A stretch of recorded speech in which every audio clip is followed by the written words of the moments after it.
नमस्कार साथियों, प्रताप क्लासेस के यूट्यूब प्लेटफॉर्म पर आप सभी का हार्दिक स्वागत है, अभिनंदन है। रीट 2025 को लेकर L1 और L2 के लिए राजस्थान जीके के हस्तलिखित नोट्स की हम चर्चा करेंगे, जिसमें सबसे पहला टॉपिक होगा हमारा हस्तकला। अब आपको पता है रीट के अंदर टॉपिक है स्पेशल, जैसे प्री की आप तैयारी कर रहे हो तो भी टॉपिक है, और मेंस की भी तैयारी कर रहे हो तो भी टॉपिक है, L1 और L2 दोनों में। तो प्रताप क्लासेस के टेलीग्राम को जरूर ज्वाइन करें, और हस्तकला से संबंधित एक या दो वीडियो बनेंगे। हम अच्छे तरीके से इस प्रकार नोट्स बनाए हुए हैं हमारे, और आपको रिवाइज करवाएंगे, और यहाँ से आपका प्रश्न एक भी बाहर नहीं जाएगा। आप अच्छे तरीके से तैयारी भी कर सकते हैं, नोट्स भी बना सकते हैं। तो आज के सेशन में हमारी बात रहेगी राजस्थान जीके को लेकर और हस्तलिखित नोट्स के माध्यम से। ठीक है, सभी साथी वीडियो को लाइक करें, शेयर करें, और चैनल पर नए हैं तो चैनल को सब्सक्राइब कर लें। ठीक है दोस्तों, ये है हमारा टॉपिक आज का, राजस्थान की हस्तकला। राजस्थान की प्रमुख हस्तकला के बारे में आज देखेंगे, कौन कौन सी हस्तकलाएं हैं जो महत्वपूर्ण है और एग्जाम की दृष्टि से इंपॉर्टेंट है। हस्तकला को लघु उद्योग की श्रेणी में रखा जाता है। एक तो ये याद रखना है, जो औद्योगिक नीति के आधार पर संचालित होता है। सबसे पहले तो जो हस्तकला है वो लघु उद्योग की श्रेणी में रखा जाता है। भारत की जो प्रथम औद्योगिक नीति है, हम बात करें तो वो जुलाई 1948 में थी, ये याद रखना है आपको। राजस्थान की प्रथम औद्योगिक नीति है वो 24 जून 1978 को। याद रखना है, कई बार प्रश्न पूछा जाता है कि राजस्थान की प्रथम औद्योगिक नीति 24 जून 1978 को। उस टाइम जो मुख्यमंत्री थे वो भैरों सिंह शेखावत थे। तो राजस्थान की प्रथम औद्योगिक नीति 1978 में आई थी, 24 जून डेट भी याद रखना है। अगले प्रश्न की बात करते हैं कि राजस्थान में हस्तकला की शुरुआत दूसरी औद्योगिक नीति से हुई, कब हुई? तो दिसंबर 1990 से में जारी हुई और अप्रैल 1991 में शुरू हो गई थी। तो सबसे बात करेंगे तो जो हस्तकला की शुरुआत है वो दूसरी औद्योगिक नीति से शुरू हुई थी, एग्जाम में पूछा जा सकता है। अगला प्रश्न बहुत बड़ा प्रश्न है कि राजस्थान में हस्तकला का सबसे बड़ा केंद्र कौन सा है? बोरनाड़ा, जोधपुर। जो इंपॉर्टेंट फैक्ट है वही हम बनाकर लेकर आए हैं, ताकि आप अच्छे तरीके से इनको रिवाइज कर सके। तो राजस्थान में हस्तकला का सबसे बड़ा केंद्र है बोरानाड़ा, जोधपुर के अंदर। ये बहुत बार प्रश्न आ चुका है। सबसे पहले हम बात करेंगे कपड़े पर हाथ से छपाई या ब्लॉक की कला। सबसे पहले कपड़े पर जो भी हाथ से छपाई होती है उसके बारे में हम हस्तकला की बात करेंगे।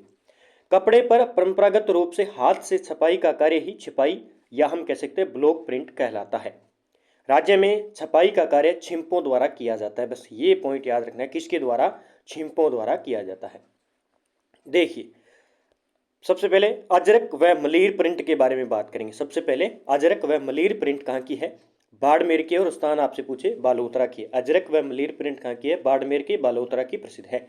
अजरक प्रिंट में नीले व लाल रंग का प्रयोग होता है। एक तो ये याद रखना है, नीले व लाल रंग का प्रयोग होता है। यह प्रिंट ईरान से सिंध प्रांत बाड़मेर आई थी। यह सबसे बात करें तो ईरान से सिंध, और सिंध से ये कहाँ पे आई? हमारे राजस्थान के जिले बाड़मेर में आई। यह प्रिंट कपड़े के दोनों तरफ छापी जाती है, जो बालोतरा की प्रसिद्ध है। जो अजरक और मलीर प्रिंट है ये क्या आते हैं? कपड़े के दोनों तरफ छापी जाती है, जो कि बालोतरा की बहुत ही प्रसिद्ध है। फिर है मलीर प्रिंट के बारे में देखें तो कत्थई रंग यानी आसमानी से वह मिलता जुलता रंग, काले रंग का प्रयोग इसमें होता है। किसमें? मलीर प्रिंट में।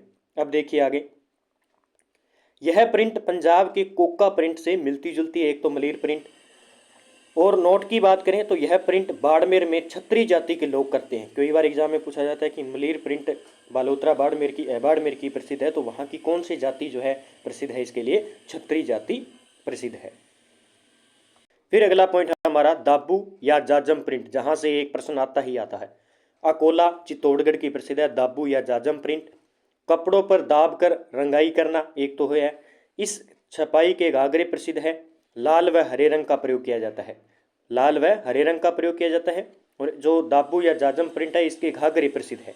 ठीक है, अब जो एग्जाम में बार बार पूछे जाते हैं, जैसे मोम का दाबू कहाँ का प्रसिद्ध है? सवाई माधोपुर। ठीक है, और गेहूं का दाबू प्रसिद्ध है सांगानेर जयपुर का। मिट्टी का दाबू प्रसिद्ध है बालोतरा बाड़मेर का। और लूंगड़ी प्रसिद्ध है जयपुर की। लूंगड़ी कहाँ की प्रसिद्ध है? जयपुर की। तो मोम, गेहूं और मिट्टी और लूंगड़ी, चारों लूंगड़ी आपको याद रखनी है। अब है कि इस प्रिंट का मुख्य कलाकार कौन है? दाबू प्रिंट की हम बात कर रहे हैं। दाबू प्रिंट का मुख्य कलाकार है मांगीलाल मिस्त्री और रामकिशोर छिंपा। दोनों को याद रखना है। इस प्रिंट का मुख्य कलाकार है मांगीलाल मिस्त्री और रामकिशोर छिंपा। दोनों याद रखना है, दाबू प्रिंट के मांगीलाल मिस्त्री और रामकिशोर छिंपा। दाबू प्रिंट के मुख्य वस्त्र कौन से होते हैं? तो छोटे बच्चों के वस्त्र होते हैं ज़्यादातर दाबू प्रिंट के। अगला पॉइंट है हमारा, ठप्पा या बगरू प्रिंट कहाँ की प्रसिद्ध है? ठप्पा या बगरू प्रिंट, तो ये बगरू जयपुर की ही प्रसिद्ध है, बगरू या ठप्पा प्रिंट। कंबल व ऊनी वस्त्रों को रंगने का कार्य होता है इसमें। ठप्पा व बगरू प्रिंट में कंबल व ऊनी वस्त्रों को रंगने का कार्य होता है। प्रसिद्ध कलाकार की बात करें तो सोलनाथ छिंपा, लक्ष्मी नारायण छिंपा और राम किशोर छिंपा, तीनों याद करने हैं। ये बगरू प्रिंट से संबंधित है कलाकार, सोहनलाल छिंपा, लक्ष्मी नारायण छिंपा और राम किशोर छिंपा। अगला पॉइंट है हमारा सांगानेरी प्रिंट। सांगानेरी प्रिंट से का एक प्रश्न आता ही आता है। तो सांगानेरी प्रिंट प्रसिद्ध है सांगानेर जयपुर का। दूसरा, सांगानेर में छपाई का कार्य करने वाले छिंपे नामदेवी छिंपे कहलाते हैं, ये भी याद रखना। तो जो सांगानेर में छपाई का कार्य करते हैं छिंपे जाति है वो नामदेवी छिंपे कहलाते हैं। विश्व में प्रसिद्धि मुन्नालाल गोयल ने दिलाई थी। इसी सांगानेरी प्रिंट को एग्जाम में पूछा जाए कि जो सांगानेरी प्रिंट को प्रसिद्धि दिलाई थी विश्व में, वो थे मुन्नालाल गोयल। ठीक है, नाम याद रखने पड़ेंगे आपको, कला संस्कृति में इस प्रकार के प्रश्न पूछे जाते हैं। पहले हमने बात की कागज पर, अब हम बात करेंगे कपड़े पर रंगाई कला, वो तो थी सारी कागज पर। राजस्थान में रंगाई छपाई के लिए निपुण जाति है छिंपा जाति, मारवाड़ में खत्री जाति है और मेवाड़ में है खेरादी जाति। तीनों याद रखना है कि राजस्थान में रंगाई छपाई के लिए निपुण जाति कौन सी है? छिंपा जाति है। वही हम बात करें मारवाड़ क्षेत्र में खत्री जाति है, मेवाड़ क्षेत्र में खेरादी जाति है। अगला है बंदेज कला। सबसे पहले हम बात करेंगे बंदेज कला कहाँ की प्रसिद्ध है। एक प्रश्न पक्का आता ही आता है। कपड़े को बांधकर रंगाई का कार्य करना बंदेज कहलाता है। लिंकाई या लिपाई या टिपाई, नुकलिया, चुक्का कला बंदेज कला है। सबसे बड़ी मंडी है जोधपुर में, बंदेज कला की सबसे बड़ी मंडी जोधपुर में है। और सर्वाधिक जो कार्य होता है वो सुजानगढ़ चूरू के अंदर होता है बंदेज कला का। ठीक है, अगला है कि बंदेज कार्य के लिए जोधपुर के तैयबत खान को पद्मश्री से सम्मानित किया गया है। ये मोस्ट कर लेना भी। ठीक है, एग्जाम में कई बार पूछ लिया जाता है कि बंदेज किला जोधपुर की प्रसिद्ध है, तो जोधपुर के किस व्यक्ति को पद्मश्री से सम्मानित किया गया? तैयबत खान है। ये तैयबत खान को पद्मश्री से सम्मानित किया गया है।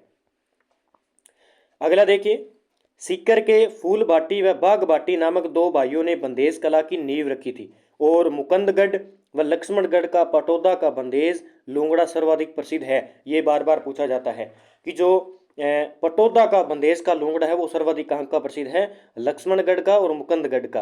वहीं बात करें तो सीकर के जो फूल भाटी है और बाग भाटी नामक दो भाइयों ने क्या किया? इस बंदेज कला की नींव रखी थी।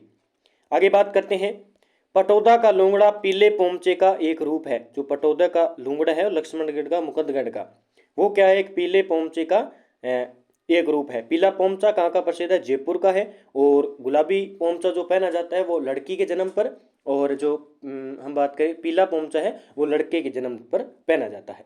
बंदेज की साड़ियाँ कहाँ की प्रसिद्ध है? जोधपुर की। आपसे पूछे कि बंदेज की साड़ियाँ कहाँ की प्रसिद्ध है? जोधपुर की।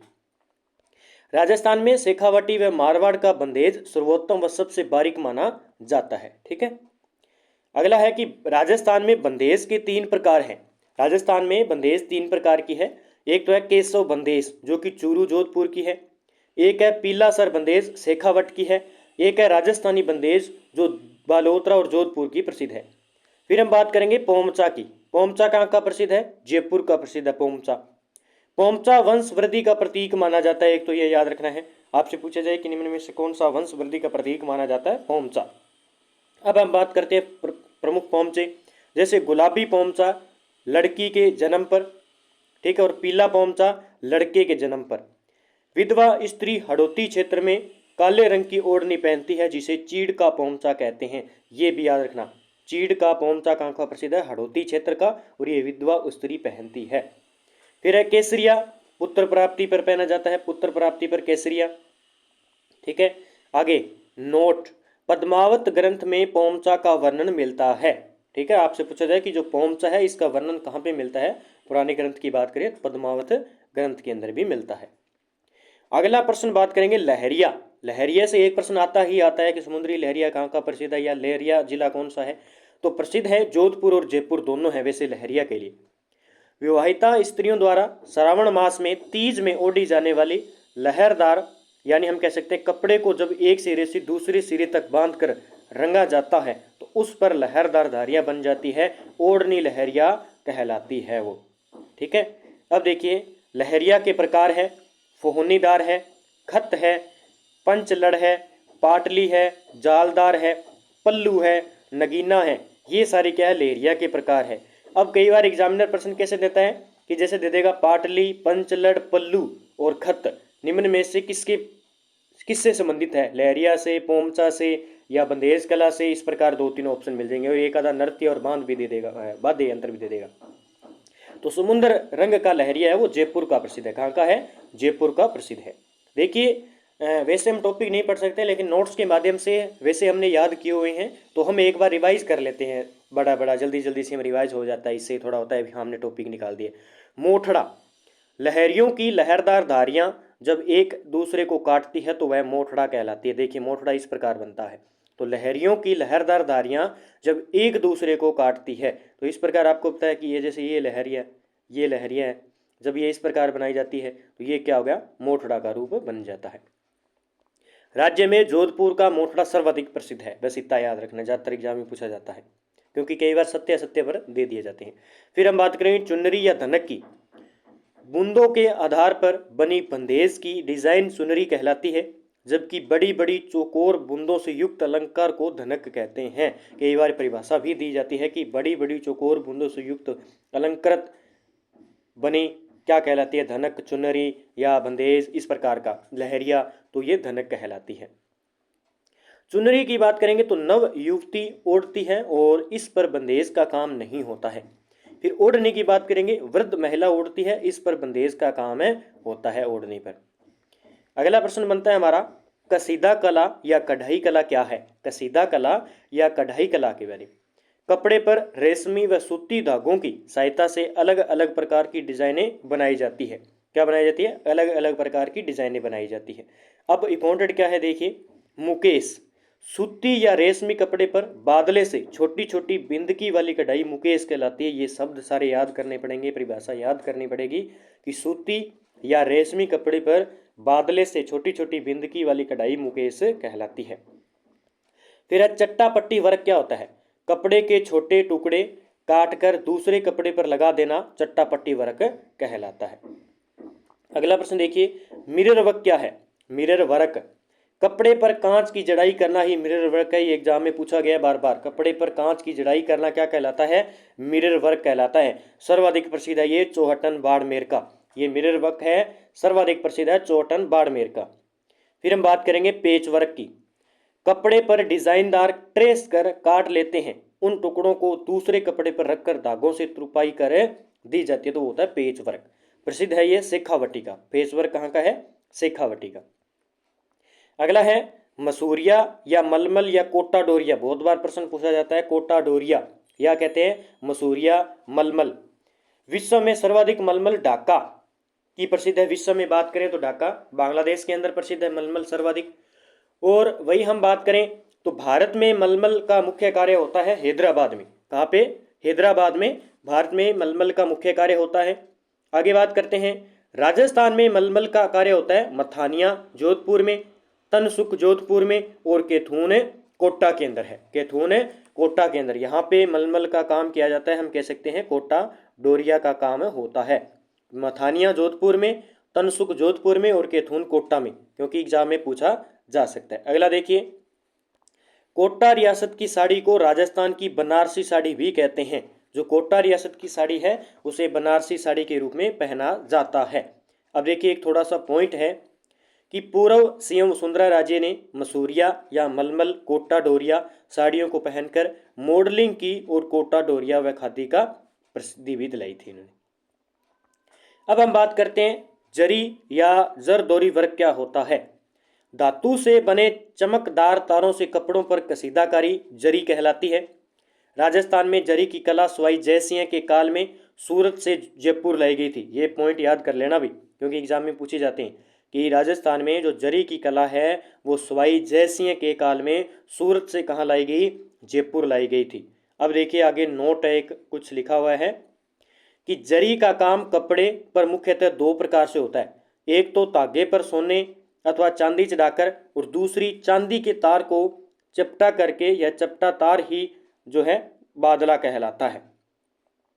अब हम बात करते हैं वस्त्र अलंकरण की कला। वस्त्र अलंकरण की कला, वस्त्रों को अधिक सुंदर व आकर्षण बनाने के लिए उन पर गोटा, कढ़ाई, किरण, बाकड़ी आदि लगाकर उन्हें सुंदर बनाया जाता है। ठीक है। अब देखिए गोटा, बहुत बार प्रश्न आता है कि गोटा रंग है पीला, गोटे का रंग होता है पीला।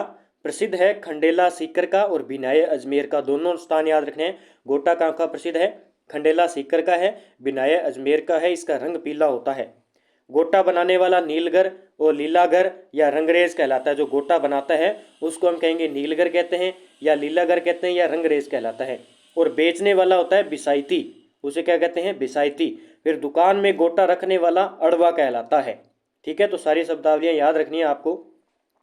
अब है गोटे के प्रकार, जो बार बार परीक्षा में एक कोई भी परीक्षा हो पक्का एक प्रश्न आता है। लप्पा लप्पी, यह हमेशा किनारे पर लगाया जाता है, क्योंकि यह शब्दावली में पूछा गया है बहुत बार। लप्पा लप्पी, तो यह हमेशा किनारे पर लगाए जाते हैं। लप्पा होता है चौड़ा गोटा और लप्पी होती है पतला गोटा। ठीक है, दोनों याद रखने हैं। फिर मुकेश की हमने पहले भी चर्चा की थी। तो मुकेश तारा आकृति के गोटे होते हैं मुकेश। एक है गोखरू, ये वस्त्र के बीच में लगाए जाते हैं गोटे। जो है गोखरू की बात करें तो ये वस्त्र के बीच में लगाए जाते हैं। एक है गोटा का प्रकार है किरण, किरण की बात करें तो जरी बरी दुल्हन वेशभूषा। और बाकड़ी की बात करें तो ये घूंघट पर लगाया गया गोटा है, क्योंकि कई बार प्रश्न पूछ लिया जाता है। तो बाकड़ी घूंघट पर लगाया गया गोटा। फिर है इकताई, दूल्हे के शादी के दिन वेशभूषा पर लगाया जाता है इकताई। चंपाकली लंबी बेल के रूप में, बीजिया छोटी बेल के रूप में। तो ये सारे गोटे के प्रकार याद रखने हैं। लहर गोटा, खजूर की पत्तियों वाले अलंकृत गोटे लहर गोटा कहलाते हैं। नक्सी गोटे, नक्सी गोटे की बात करें, खजूर की पत्तियां पतली हो तो नक्सी कहलाता है, जो केवल जयपुर में बनता है। ठीक है, तो ये जो है गोटे के प्रमुख प्रकार है। ज़्यादा आपको लप्पा लप्पी ये पूछी जाती हैं। गोखरू भी याद रखना है, मुकेश है, किरण है, बाकड़ी है। कई बार ऐसे देते हैं कि लप्पा लप्पी किरण बाकड़ी निम्न में से क्या है? तो ये गोटे के प्रकार है। और भी याद रखने हैं, इकताई है, चंपाकली है, बीजिया है, लहर गोटा और नक्सी। तो ये इतना टॉपिक था हमारा, कवर कर लिया हमने। और कल हम इसका एक वीडियो और लेकर आएंगे, छोटी छोटी वीडियो लेकर आएंगे ताकि आप अच्छे तरीके से इनका अध्ययन कर पाएँ। तो कल हम हस्तकला को कंप्लीट कर लेंगे। तो इसमें कल हम हस्तकला के बारे में बात करेंगे, जो भी लोक देवता से संबंधित है, अन्य जो भी शासकों से संबंधित है, कल हम वीडियो लेकर आएंगे। तो सभी साथी इस वीडियो को अच्छी तरीके से देखें और अध्ययन करें। तो रिवीजन ही आपका, बार बार अगर आप अभ्यास करोगे तभी आपको चीज़ें याद हो पाएगी, वरना आप नहीं याद कर पाओगे। ठीक है, तो रीट के जो विद्यार्थी प्री की तैयारी करें उनके लिए बहुत ही महत्वपूर्ण है, रामबाण है और बेस्ट रहने वाला है। जय हिंद, जय भारत दोस्तों।